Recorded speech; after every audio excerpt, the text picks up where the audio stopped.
Hello there, everyone, and welcome back to another episode of the Purple Breakdown. I am your host, Alex, and I'm so excited to be back here on another episode with you. I'm sorry that it has been a little while since I have posted. It's been since last Wednesday, and I know I'm just coming back to it today, but I've been very busy this past week between state testing going on at school and getting kids done with that, as well as an interview going on that I'm doing, and so I've been busy with that, as well as my older brother this past weekend got married, so I had to fly to Banff, Canada to go attend his wedding. So I was there Friday, Saturday, and Sunday, so I have been round the clock busy over the past few days, and it has just been wild and crazy, and so I am back to it now, and we have some big news to talk about, so I'm so excited to be back. I'm happy to be back here with you guys. I hope you guys are ready to talk some more Ravens football, especially as the draft is closing in here in just 2 days. Yes, let's go. But first, if you like the content that you are hearing, please consider subscribing, liking, as well as commenting. Your comments get featured in long-form videos like this, and are always the first segment that we do, and it just makes my day, because I love reading and hearing from you guys. So let's jump right on into it, guys, and let's start with the comments. David, you are up first, and you said, I heard news pundits saying if Ravens re-sign Lamar to a new contract before the start of this year, that his 2026 cap number would increase to a much bigger number, and that would affect the ability to sign other players. Would re-signing Lamar to a new contract increase his cap number for 2026, and would it affect how the team can be put together? Could that be why the Ravens would rather wait till after 2026, the longer the Ravens wait to give Lamar a new contract, risks losing Lamar? So, yes, the answer is if Lamar got a contract extension this year after the contract restructure, which already brought down his contract, it could possibly expand his cap space this year and make it so that the Ravens couldn't go out and sign anyone else with the free money that they have, the free cap space that they do have right now. And that is a possibility that could happen, and it would go that way.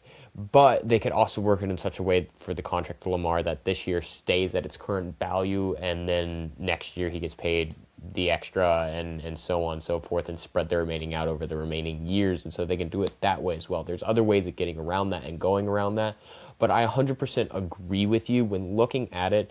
If you continue to drag this out longer, one, you're not only hurting your relationship with Lamar, you're also just hurting the cap space as it stands, because they have to pay him $84 million next year as it stands right now, and that's just not sustainable. You want to talk about not being able to sign anyone and having to let players go? That's when it would happen. You can't sign players when you're trying to pay somebody $84 million. So you need to find a way to bring that back down and be able to restructure the contract around if need be. And so a contract needs to be done. And I think I'd be willing to sacrifice a little bit of the cap space this year in return for keeping Lamar long term. And the players that are left on free agency to look at, you can pick up a few without having to spend too much money, and we'll go into those guys later. So if you had to give up $10 million of the $30 remaining million cap space, I wouldn't be hating that right now. I would be fine with that. But it could definitely affect how they decide going about free agency, and if they had to give up most of that cap space to keep Lamar, then they would have to be very specific and picky with who they would choose in free agency with the remaining money that they did have, if they could choose anyone. But thank you, David, for the comment. I love hearing from you, and I hope that helps answer it a little bit. NTE, you said, yes, it's finally out. I'll be watching it day by day till I finish it. Also, did you see the new Ravens dark helmet? Oh my goodness, it's crisp. So yes, David, thank you for watching that long form video, that 3 hours and 49-minute long video. I am so sorry about how long that was. I tried breaking it up into smaller segments so it would not be 3 hours and 49 minutes long, but every time I tried doing that, my computer would crash. So I decided, you know what, if my computer doesn't want to handle it, then it's just coming out as is, and that's how it came out. But I hope you guys really enjoy it. It was a lot of fun having Josh on and being able to talk entire AFC North football with him, and it was a lot of fun, and he has some great insights that I know will help you guys as well. And I want to thank you, NTE, for the comment, and let's just jump right into the big thing, because your last comment right there with the dark helmet transfers perfectly into what I want to talk about next, which is the Ravens this past week on Thursday released their new uniforms, and oh my gosh, I am in love with these new uniforms, and I think it's the first time you will ever hear me say for Baltimore Ravens football that I actually like the white uniforms the best out of any of the other ones. I already had to pre-order one. They were out of Hamilton for pre-order, so I got Zay Flowers in the white uniform. But I absolutely think that white uniform is so crisp, especially with the purple rising purple helmet on. Oh my gosh, that is such a good combo. I think it looks so good. And the Ravens can do a lot with it. And if they want to do whiteout as well as blackouts, they can. They did above and beyond good with these jerseys, and the blackout jerseys look amazing. I think I like the white ones a little better than the black ones, but the black ones are my second favorite. I just like seeing the difference in the details on the white one a little better, but those black ones look amazing, and the helmet on the black one it's so good. That charcoal black with the raven on the side with the two red eyes. I cannot wait to watch the Ravens play football in that uniform as well as the white one. The purple rising looks amazing, and I think they just did outright perfect with them. They needed something to bring it into the modern era. And what they did was they didn't go too complex and over flashy. They just went simplistic and perfect. And that describes those Ravens jerseys perfectly. And I've been hearing comments from my friends as well as other fan bases, from one friend that's a Patriots fan, another Giants, another Texans fan, and some other teams and fans. And they have all been saying the same thing, like, the Ravens have done well with these jerseys. They did really well. They're going to look really good out there, and everyone likes them a lot. In fact, they like them so much that one of my good friends who is actually where is he from? Hawaii, and he is from a fan of the 49ers, was debating getting one. But that's beside the point. It's a really good jersey. I love the way they look. I think they're going to be amazing out there, and other teams are going to love them as well. Other teams love them already, and I can't wait to see us play in them this next year. And I highly recommend, if you have the money, go grab one, because they are just that good. I've already gotten a white one on the way. So those uniforms, perfection. The video they dropped with them, I love it. I love seeing a new uniform for a new era of Raven football and calling it the new flight. Perfect. It is describing exactly what the Ravens are going into, with new head coach, new offensive coordinator, new defensive coordinator, new special teams coordinator, new entire coaching staff, and everything. It is a new era for Ravens football, and nothing better than a new uniform to go along with it, especially one that looks that good. So let's keep going. That is the sort of general news when it comes to Ravens and the uniform and just the fun talk. Now it's time to get into the serious talk. And this first serious talk is actually good news when it comes to Namdi Madubuike.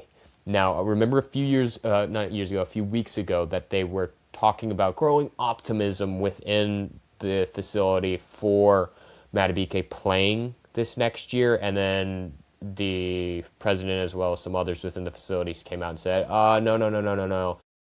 We don't entirely know where he's at. He's really good in the mind, but he's day-to-day still and doing exercises, and we'll just leave it up to him and see if he comes back or not. And then we're talking about, well, what does that impact Ravens needing to get on defense? And if he's not coming back, do they need to draft really high on defensive tackle, interior defensive line, and so on? There's been an update on that now. And the update on Namdi Madubuike is that this past week, he has had neck surgery, per Adam Schefter coming out, and that the doctors are apparently reporting that he will be expected and able to play this next year, possibly. That he's going to be expected to play in this upcoming season, which is great news coming out for the Ravens. We all know how big and important of a piece Namdi Madubuike is to that defensive line, and what happens when he is not there. The numbers showed this past year with the lack of pressure getting after the quarterback, and when you have him there and his ability, he needs to get double teamed by the offensive line, and it allows other players to succeed and get after the quarterback, as well as Madubuike will just get through it and break through it as well. He's an amazing all-around player, is a centerpiece for that Ravens defense, and is a leader on it, and the Ravens really need him back for this next year if they want to go out and accomplish what they want to do. And so I'm expecting him Now, if it is true, I'm expecting him to play this next year. And again, don't rush him back into full season form quick. Let him take his time still. Let him get used to the reps and make sure that his neck is fine. You don't take those injuries lightly. But it's great news for the Ravens and what they need, because if Madubuike is back on that defensive line, he will allow other players to succeed at their positions and allow the Ravens to perform higher on the defense. And that is what they need this next year. And I fully believe Jesse Minter will get the most out of him and help continue make him even better. On the flip side, we have gotten good news about Madubuike. However, on the flip side, we have to talk about the news in the room that is happening in the AFC North that is a shock to all of us. The Ravens, we've sort of been laughing a little bit at the Bengals this offseason with taking Trey Hendrickson off them and, thinking we're getting the better up in this division. The Bengals, this is the first time in a long time that they have made serious moves in the offseason to address the issues that are there. And it's surprising to me how aggressive they've been in it, and I think it's a sort of wake-up call for the Bengals team and what they've done. And their most recent move was trading for Dexter Lawrence from the Giants. They gave the Giants a 10th-round pick for Dexter Lawrence. And I think this is, if you're the Bengals, this makes entire and complete sense. Giving up a first-round pick for that is just fine. It's amazing. They needed help on the defensive line. And bringing in a player like him will be a boon to that defense. And it's a threat to the Ravens. That's how it's going to be. The Ravens now have to play Dexter Lawrence twice a year. And that's going to be hard. He's going to help improve that defensive line. He's going to put pressure on the offensive line, especially with the Ravens and the troubles that they've had over the past few years with the interior offensive line. It's a real big sticking stone out for the Ravens now that they need to address that. And it's not the only move that the Bengals have made bringing in Dexter Lawrence. You look at this past offseason, what they've done. They've brought in Boya Mafe off the Seahawks as well on a 3-year contract. They brought in Brian Cook, who's a safety, on a big contract. Jonathan Allen on one.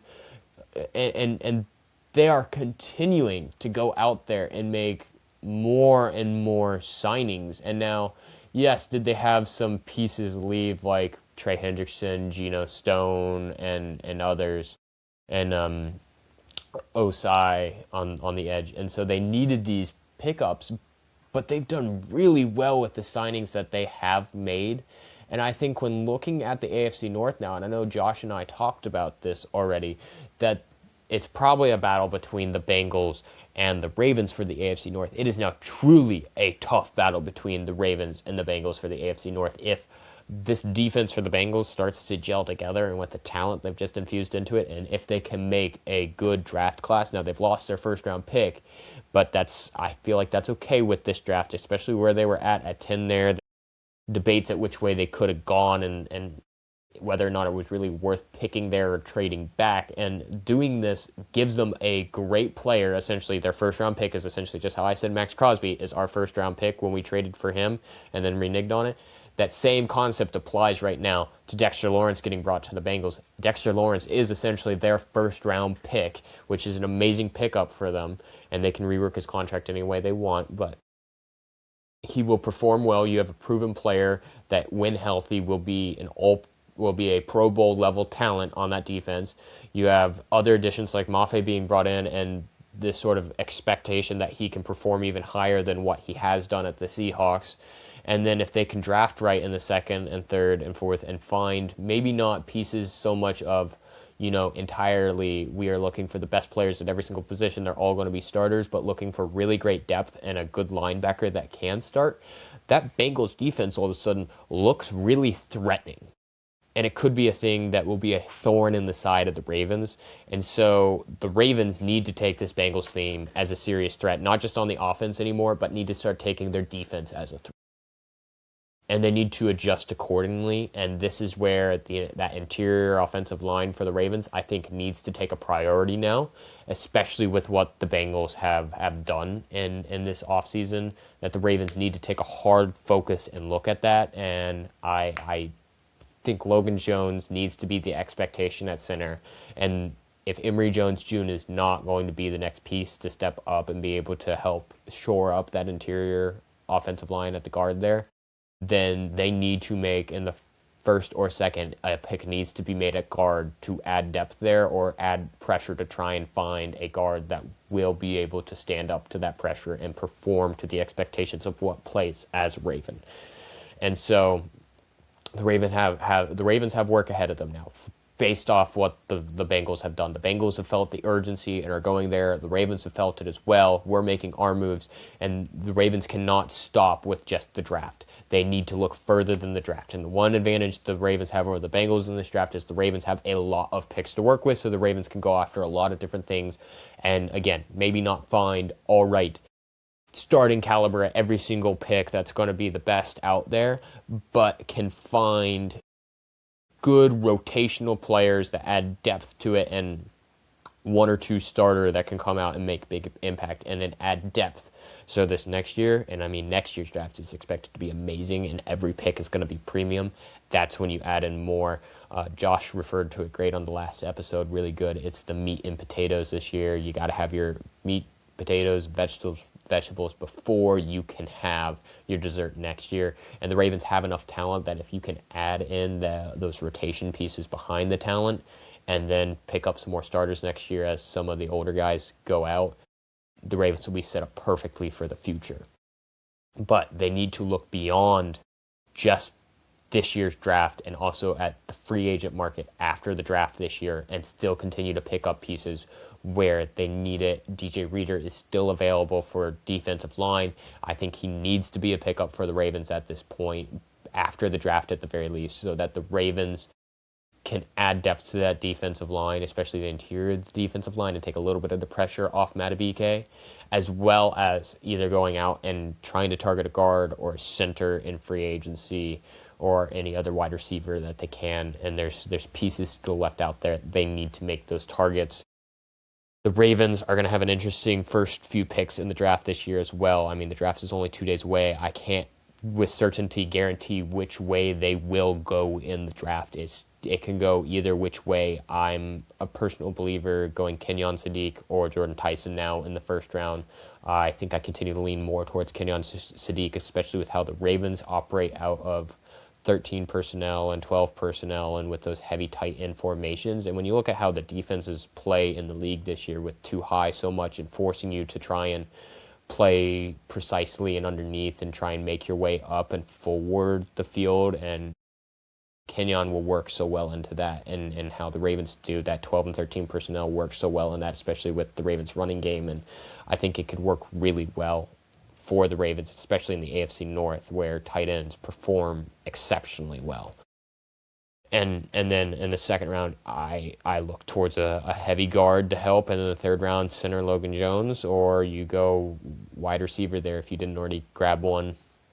So that needs to be the Ravens' plan for success, and they need to find a lot of rotation players in this that can be used well and add depth to the team, so if injuries do happen, that the Ravens can survive. And that's the thing that the Bengals also, I will admit, what is contingent for the Bengals to win this next year is that they have a healthy team as well. If Burrow goes down, the Bengals team will suffer. I think keeping on Joe Flacco is an amazing choice for them, and he'll operate really well in their system. But again, injuries kill teams, and you need to have the depth behind it to survive that, and that's what the Ravens need to focus on this year, is that they have key starters, they have the key pieces, keep them around, extend some contracts, add rotation and depth so that if injuries do happen, you survive and you can continue and go out and compete and win. And that's what the Ravens need to do. So, I know it's been a shorter podcast, but that is all I have to talk about for today. We are so close to the draft. Tomorrow I will do a mock draft before the draft happens, and then Thursday I will be recording a reaction to the Ravens pick when the Ravens makes their pick and posting that out. So that is the plan for the next few days. I hope you all enjoyed the content that you did here. If you do like the content that you're hearing, please consider subscribing, liking, as well as commenting. Again, your comments get featured in the long form videos like this, and it helps with engagement, and I just want to hear from you guys. That's why I started that incentive, is because I want to hear more comments from you guys, to hear more from you, because I want to talk Ravens, and the way I get to talk Ravens is with you guys. So I want to thank you all so much for joining in and jumping in today to listen to the podcast. I want to thank you all so much. Again, if you like the content that you're hearing, please consider subscribing, liking, and commenting and sharing. If you're on Spotify, doing the same, commenting, following, and leaving a review. I want to thank you all so much, and I can't wait to see what this draft brings in 2 days. Have a great rest of your day.